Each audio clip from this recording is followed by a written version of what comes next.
Bom tarde, gente de 24 horas. Agora nós vamos entrevistar Vira, de Reporter Junior. Para Kiko eta opinar for de mais vacância.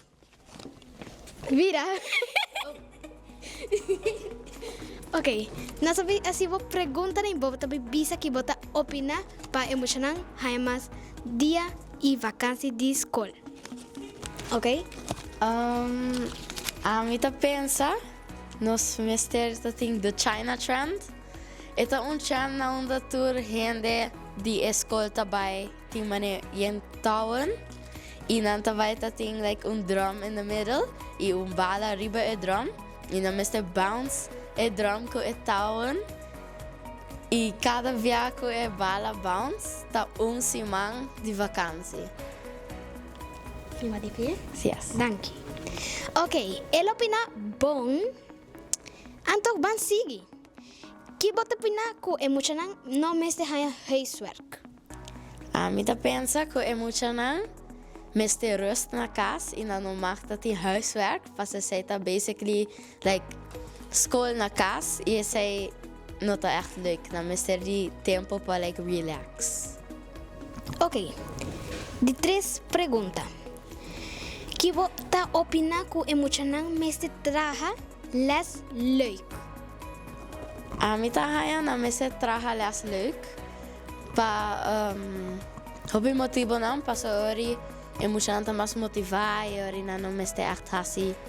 Mane sinti na ta forced passie pero na ta hasi mane pa participar de algo leuk. Ok. Vira a donar su três opiniões, man. Agora, nós vamos coisa para a vrouw, nan. Je vrouw, nan, of meneer nan de escola, menosa. Bisa, diretor, que pone escola, que ta paga e mucho nan. Pa mucho nan vai hasiles.